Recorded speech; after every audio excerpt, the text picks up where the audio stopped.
گھڑی میں آنے والے اگلے تمام دن خوشی مسرت کے دن تھے، ہنگاموں اور رونقوں کے دن تھے۔ اس کو گھڑی میں کتنا ہی وقت گزر چکا تھا، لیکن ان ایام نے ان در و دیوار میں اتنے قہقہے، اتنی خوشیاں اور ایک دم اتنے بہت سے ہنگامے ایک دم محسوس نہیں کیے تھے۔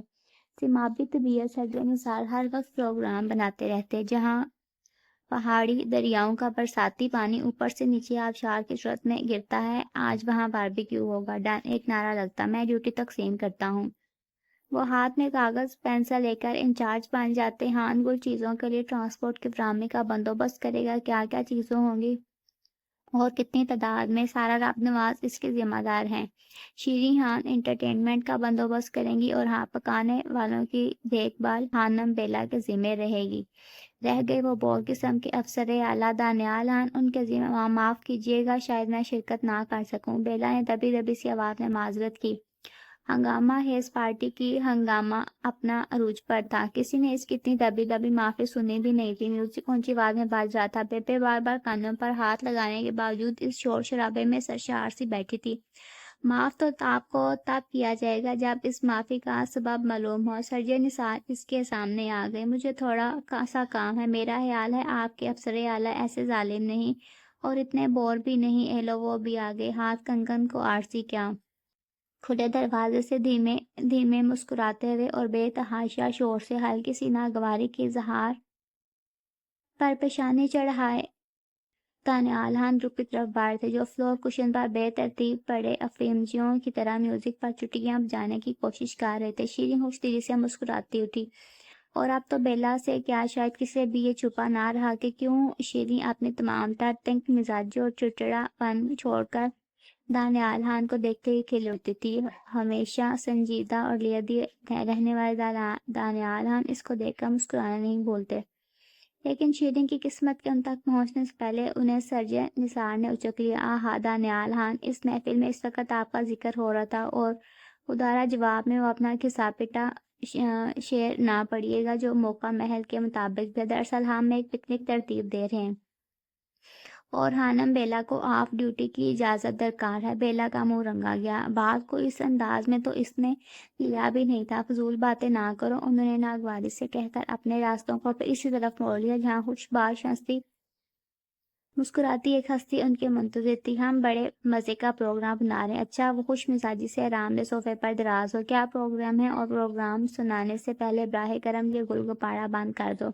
سارا رب نواز نے بٹن پش کر کے کیس باہر نکال دی۔ افسوس لالا دانیال، تانسین کی روح کو کتنا افسوس ہوا ہوگا۔ شکر ہوا کہ تانسین تمہاری ڈسکو کی دریافت سے پہلے مر گیا۔ ہاں، کیا پروگرام ہے؟ لالا نثار، ہم لوگوں کو آبشار کے نیچے باربیکیو پر لے جائیں۔ لالا نثار، انہوں نے شوق سی آواز میں سرجن نثار کی طرف دیکھا۔ مجھے نہیں معلوم تھا کہ یہ تکے کباب تلنے کے بھی ماہر ہیں۔ ماہر ہمارے پاس موجود ہے، لیکن معلوم نہیں کیوں جب سے میرے پاس بیٹھا ہے ایک سے ایک اعلیٰ برمحل باموقع لنگڑا بہانہ گڑھے جا رہا ہے۔ سرجن نثار نے اپنے لہجے کی سنجیدگی کو ہاتھ سے چھوڑا نہیں۔ کون ہے وہ ماہر؟ بے ساختگی میں کیے سوال کے جواب کا انتظار کیے بغیر دانیال ہان نے ایک لمبی سیاہ کی، جیسے وہ سوال کرتے ہی بات کی گہرائی تک چلے گئے تھے۔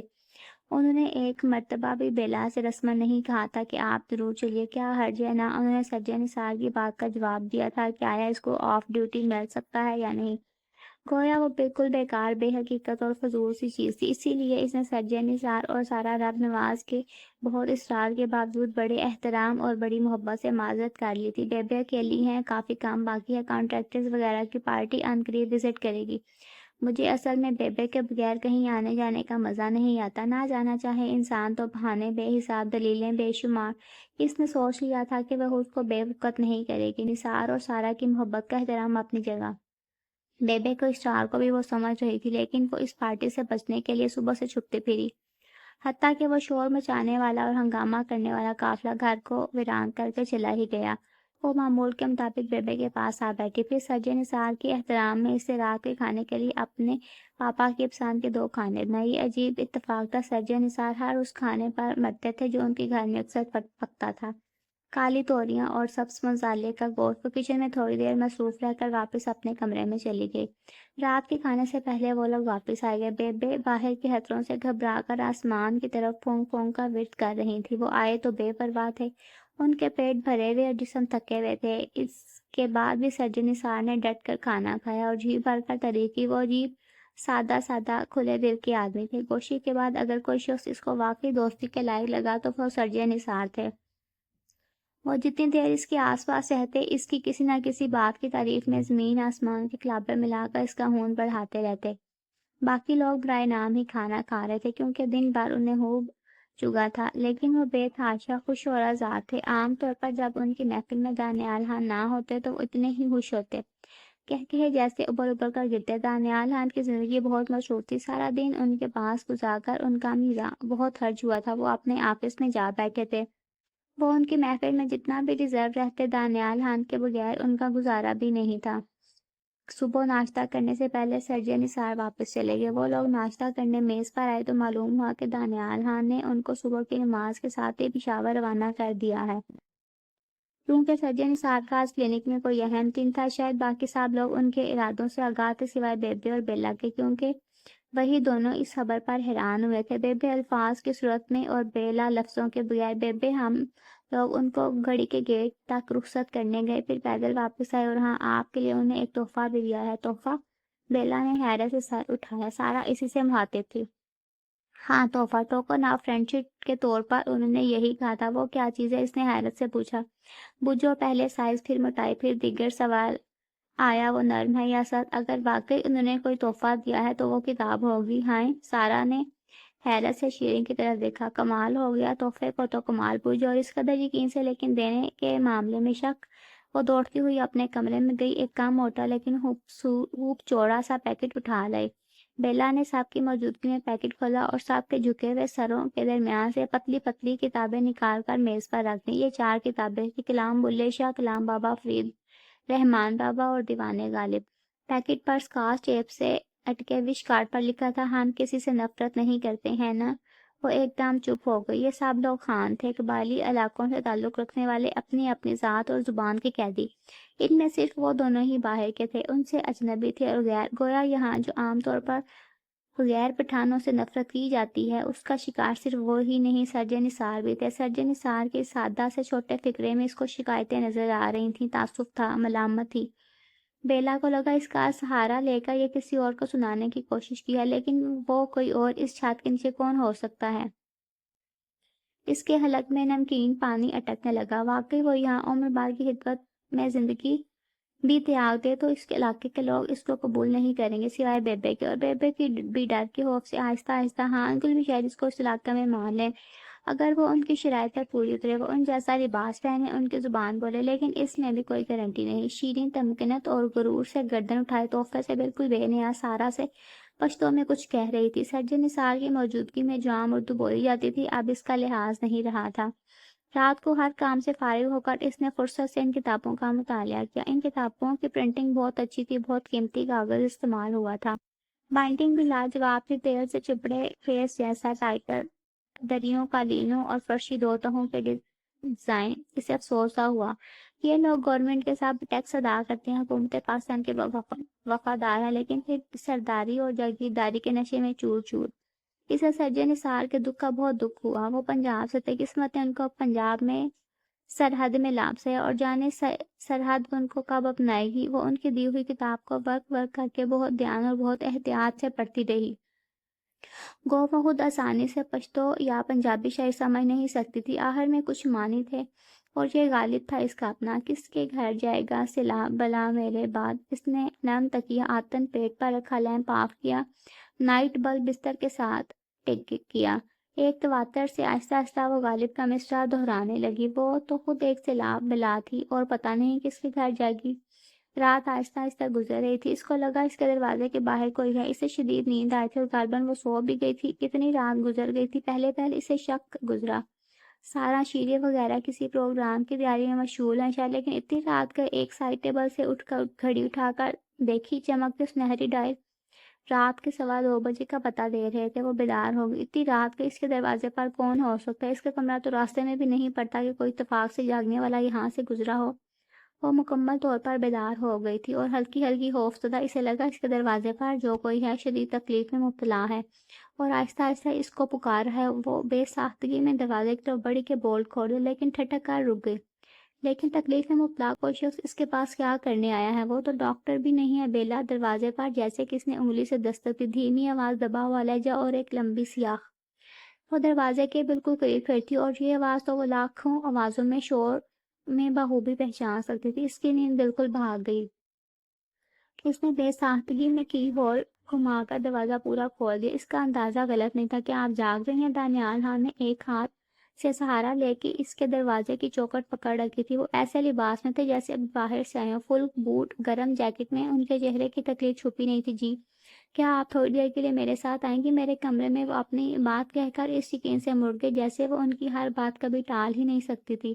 وہ میکانیکی انداز میں 2 قدم اٹھا کر رک گئے۔ گرم کپڑے لے لیں، باہر بہت سردی ہے، کوئی اوور کوٹ یا گرم شال۔ وہ واپس اپنے کمرے میں مڑی، گرم کالی چادر کندھوں پر ڈال کر وہ انہی قدموں سے ان کے پیچھے آ گئی۔ وہ اس سے 2 قدم آگے ہوئے تھے لیکن اسے محسوس ہوا وہ چلتے ہوئے لڑکھڑا رہے ہوں اور ہر قدم پر ان کے منہ سے ایک اذیت بھری آواز نکلتی جسے وہ ہونٹوں میں دبا کر روک رہے تھے۔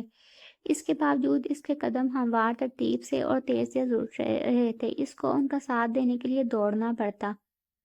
اس کے کمرے سے ان کے کمرے تک بہت فاصلہ تھا۔ وہ آدھا راستہ طے کرنے کے بعد بل کھاتے زینے کی ریلنگ کے پاس رک گئے۔ چھات میں نصف دھیمی روشنی کے بلب میں سندیکھا ان کا چہرہ سرسوں کی طرح زرد تھا۔ آنکھوں کی ذہانت کسی اذیت کا شکار ہو کر مدھم ہو گئی تھی۔ وہ جیسے مزید چلنے کے قابل نہیں رہے تھے لیکن وہ بہت جلد یہ فاصلہ طے کرنا چاہ رہے تھے۔ آپ ٹھیک تو ہیں؟ اس نے ان کے ٹہر جانے کے بعد تشویش سے پوچھا۔ شش! انہوں نے منہ پر انگلی رکھ کر اسے خاموش کرا دیا۔ لمحے بھر کے لیے انہوں نے اپنی کمر سے ٹیک لگا کر ریلنگ کا سہارا لیا، پھر وہ ہلے اور بری طرح لڑکھڑا گئی۔ آپ میرا سہارا لے لیں، وہ شادہ دلی سے کہہ کر ٹھٹک گئی۔ میرا مطلب ہے اگر آپ… انہوں نے بازو بڑھا کر اس کے شانے کا سہارا لیا۔ اف! ایک بھینچی سی آواز ان کے منہ سے نکلی جیسے اس طرف ان کا دھیان ہی نہیں گیا تھا۔ وہ وزنی باری سے ٹھنڈا یا خط اس کے پشت سے گزرتا اس کے دائیں کندھے پر آ کر ٹھہر گیا۔ شاید اس طرح ان کے لیے چلنا آسان ہو گیا تھا۔ کتنے زمانے اور کتنی صدیاں گزری، ایک دفعہ پہلے بھی انہوں نے اسی طرح چند قدم اٹھائے تھے۔ کون کہتا ہے تاریخ اور وقت اپنے آپ کو نہیں دہراتے؟ صرف اسی فرق کے ساتھ کہ دور کہیں گیڈر رات کے بھیانک سناٹے میں رو رہے تھے، کتوں کے ایک تواتر سے بھونکنے والی آوازیں اسے خوفزدہ کر رہی تھیں۔ انہوں نے اس کا سہارا لینے کے باوجود اپنا بوجھ خود اٹھا رکھا تھا۔ چند قدم چل کر انہیں اپنا ہاتھ ہٹا لیا۔ آپ ڈر رہے ہیں تھوڑا سا؟ اس نے دیانتداری سے کہا۔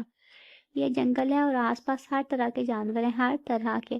انہوں نے مانی ہی اس لہجے کو اپنی زخمی چال کے ساتھ برقرار رکھا۔ اور معلوم نہیں جو وہ خود کسی جنگلی جانور کا شکار ہو کر آ گئے ہوں اور کون جانے وہ چیتے ہوں۔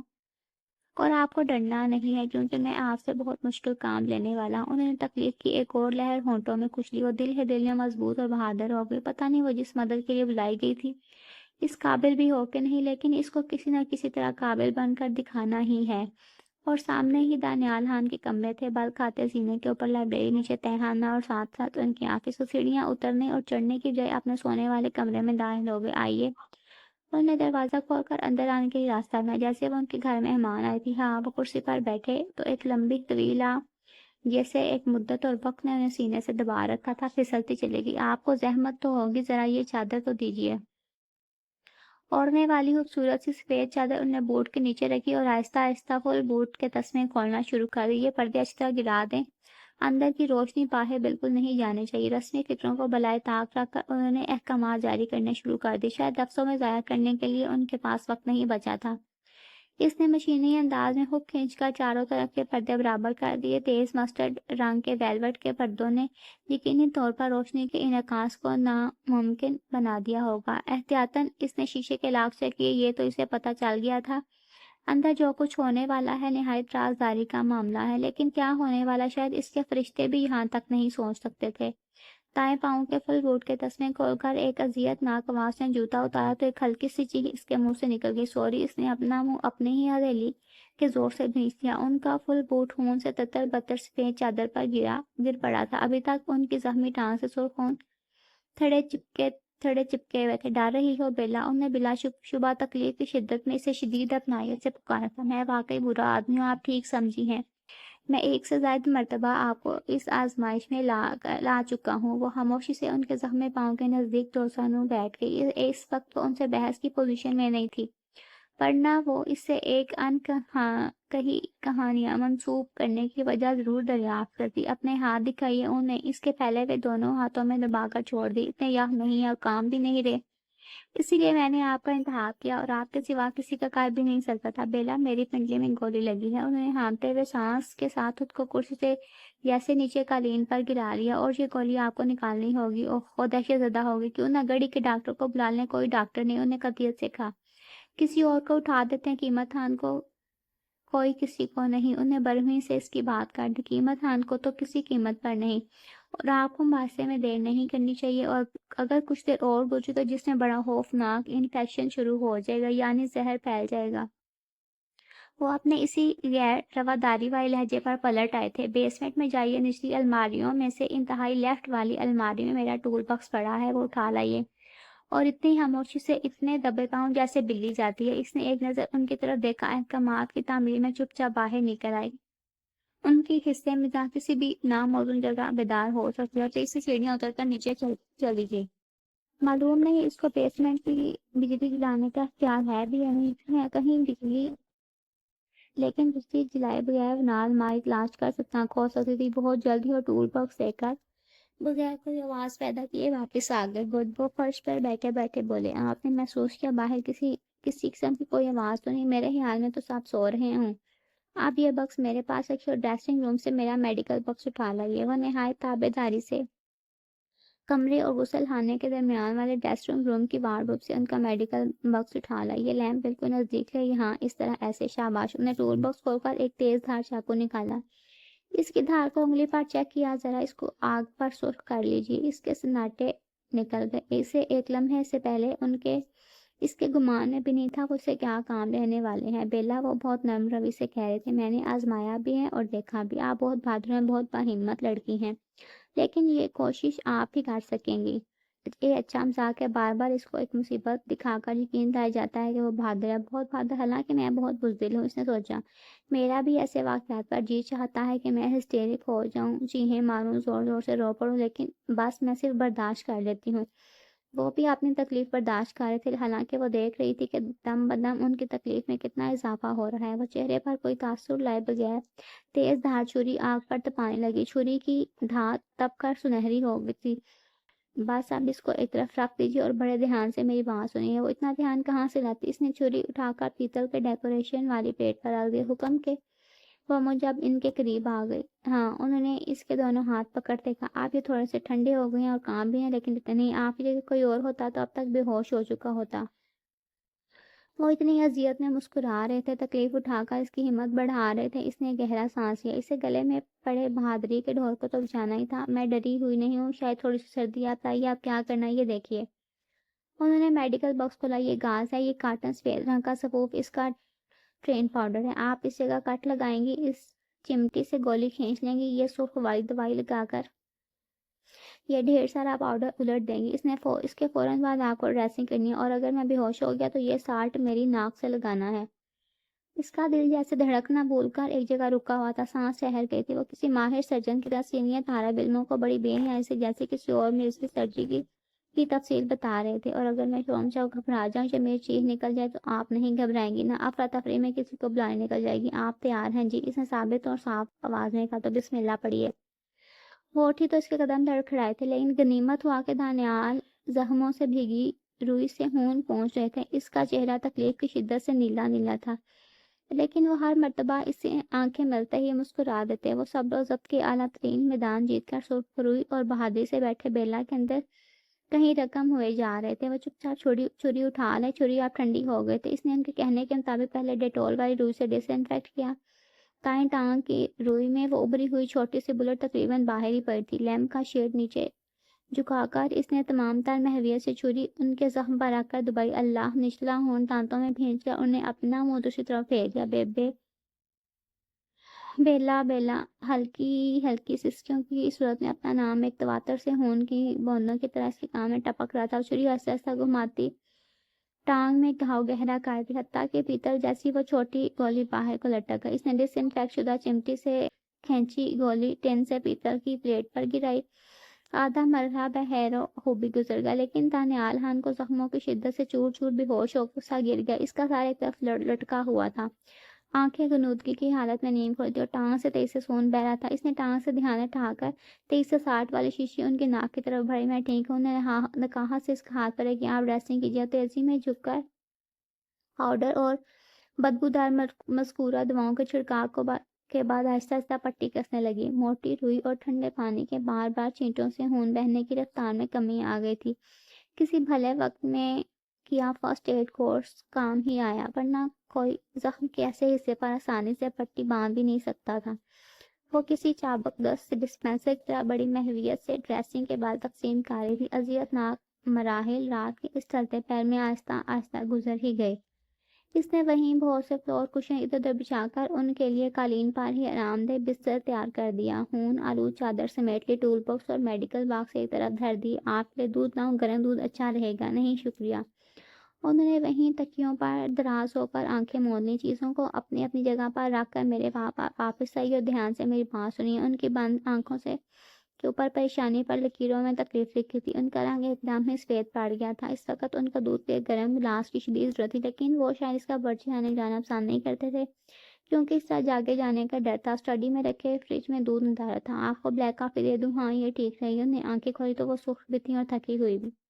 وہ ہیٹر پر پانی ابال کر کافی پاؤڈر حل کر کے ان کے پاس گئی تو وہ نیم و آنکھوں سے منتظر ہی تھے۔ بیلا، زخموں سے چور آواز میں جیسے انہیں سے پکارا، میں نے تمہیں کس قدر تھکا ڈالا ہے۔ رات کے ایسے وقت میں جب ساری دنیا چین کی نیند سو رہی ہے، تمہیں میں نے تکلیف میں مبتلا کر رکھا ہے اور تم بھی مجھ پر لعنت بھیجتی ہوگی۔ بالکل نہیں۔ وہ آلتی پالتی مار کر ان کے پاس جا بیٹھی۔ بے ہوشی کے بالکل نزدیک جا کر بھی انہوں نے خود پر سے اختیار نہیں کھویا تھا۔ وہ افسوس کرنا، معذرت کرنا، مسکرانا کچھ بھی تو نہیں بھولے تھے۔ تم نے کتنی بری رات گزاری ہے بیلا، کیا تم یہ رات بھول جاؤ گی؟ وہ چپکی رہ گئی۔ پتہ نہیں وہ اسے بھول جانے کا مطالبہ کرتے یا نہ بھولنے کا۔ یہاں اس گھر میں بہت سے لوگ ہیں، ہان گل ہیں، شیری ہیں، سارا، لیکن میں اس کام کے لیے تمہارے سوا کسی پر بھروسہ نہیں کر سکتا تھا، شاید اس لیے کہ میں بہادر ہوں۔ آپ کی پولیس نے دل میں سوچا۔ انہوں نے آنکھیں موند کر سر دوبارہ تکیے پر ٹکا لیا۔ اور میں کسی پر غلط بھروسہ نہیں کرتا۔ دیکھو، تم نے عام لڑکیوں کی طرح مجھ سے فضول سوالات نہیں کیے کہ یہ گولی کہاں سے لگی، کس نے چلائی، رات کے وقت میں کہاں تھا، میرے گارڈز کدھر تھے، حالانکہ یہ سب سوال تمہارے دل میں بھی موجود ہوں گے۔ اس نے ان کا حالی کیا مگ ایک طرف رکھ دیا۔ دیکھو بیلا، گھر میں اس واقعے کا کسی کو پتہ نہیں چلنا چاہیے۔ کڑی کی سیاست میں ایک بلٹ کا مطلب ایک بلٹ نہیں ہوتا، اس کا مطلب ہے 10 خون۔ ہان گل قیمت ہان کسی کو بھی کانوں کان خبر نہیں نہ ہونے پائے، ورنہ وہ خون ہراپا مچا دیں گے۔ وہ ان کے 10 آدمی کھڑے کھڑے ڈھونڈ لیں گے، اور ان کے آدمی ہمارے آدمی۔ یہ جہاں کی روایت ہے کہ ایک خون کا انتقام ہزاروں خون بہا کر نسلوں تک چلتا ہے، لیکن اس بات کی کیا گارنٹی ہے کہ آپ کی زندگی محفوظ ہے؟ گھٹنے پر دھرا اس کا برف ہاتھ انہیں بے سادگی میں اپنی گرفت میں لے لیا۔ چھوٹی سی بہادر لڑکی، تم فکر نہیں کرو، زندگی تو صرف خدا ہی لے سکتے، اور وقت سے پہلے کچھ ممکن نہیں۔ تم تو ٹھنڈی برف ہو رہی ہو، اپنے اوپر کمبل ڈالو۔ میرا خیال ہے مجھے اب چلنا چاہیے۔ ہاں، تمہیں اب جانا چاہیے۔ بے خیالی میں اپنا فکرہ ادا کر کے انہوں نے اپنے گرفت میں لیے ہاتھ پر دوسرا ہاتھ بھی جما دیا۔ وہ یا ہاتھوں کی مضبوطیت میں اس کا ٹھنڈا برف ہاتھ کہیں چھپا ہوا تھا۔ تمہیں جانا چاہیے، صبح ہونے والی ہے۔ انہوں نے اس کے ہاتھ کو آزاد کیے بغیر اپنی بات رہے، خدا حافظ، خدا حافظ، اسی دھیمی آواز میں جواب دے کر وہ اس طرح لیٹے تھے۔ مجھے جانا ہے پلیز۔ ہوں، صبح ہونے والی ہے۔ ہاں بیلا، تم جاؤ، اچھا ہے، تھوڑا سا سو لینا۔ انہوں نے بند مٹھیاں کھول دی۔ وہ آلود چادر اٹھا کر دروازے تک گئے، پھر رک گئے۔ کیا رات بھر یہ دروازہ کھلا رہے گا؟ آپ کی زندگی محفوظ تو ہے نا؟ وہ گردن دراسی اٹھا کر مسکرا دیے۔ جب تک تم ہو بیلا، مجھے نقصان پہنچانے والوں کو شکست دیتی رہو گی۔ تمہارے ہوتے میری زندگی ہر طرح محفوظ ہے۔ یہ چادر آبشار میں بہا دینا، راستے میں قالین پر خون کے دھبے کہیں ٹپکے ہوں تو ان پر پاؤڈر چھڑک دینا، اور کمبل اوڑھ کر اچھی طرح سونا۔ تمہیں کافی سردی لگ چکی ہے، کہیں بخار نہ چڑھا لینا۔ اب جاؤ، خدا حافظ میری۔ انہوں نے نچلا ہونٹ کاٹ کر فکرہ ادھورا چھوڑ دیا۔ دروازہ بند کر کے باہر ہے تو ذہن ایک بوجھ آہستگی سے سلک گیا۔ سامنے ٹیرس پر روشن چاند نیچے کی طرف جاتا، صبح ہونے ہی والی تھی۔ اس نے گہرا سانس اپنے پھیپھڑوں میں بھر کر تازہ ہوا کا لطف لیا۔ خدا حافظ، اس نے ہونٹوں میں بدبدا کر کہا۔ راہداریوں کے شیشوں سے پرے زرد چاند کسی شکست خوردہ مایوس انسان کی طرح بجھا اور تھکا سا تھا۔ سردی کی شدت میں موت کو اپنے اتنے نزدیک دیکھ کر اس کے جسم پر لرزہ سطاری ہو گیا تھا۔ تھوڑی دیر پہلے اس کے یہ برف ہاتھ اس کے ہاتھوں میں ہلکے ہلکے لرز رہے تھے، جو اپنی ہر اذیت ہر تکلیف دانتوں میں کچل کچل کر خاموش ہوا تھا۔ اسے اپنے ہاتھ اجنبی مقدس سے دکھائی دیے۔ کپ کپا دینے والی ٹھٹر سردی میں وہ ایک عجیب و غریب رات گزار کر آئی تھی۔ کتنی دیر ان ہاتھوں پر کسی اور کا سلط رہا تھا اور پتہ نہیں کتنی دیر ان ہاتھوں نے مسیحائی کے نام پر خون بہایا تھا، جو ابھی تک پور پور کام رہے تھے۔ پتہ نہیں سردی کی شدت سے یا جذبوں کے افراز سے، یہ تقدیر کی پہلی دوسری پتہ نہیں کون سی ستم ظریفی تھی۔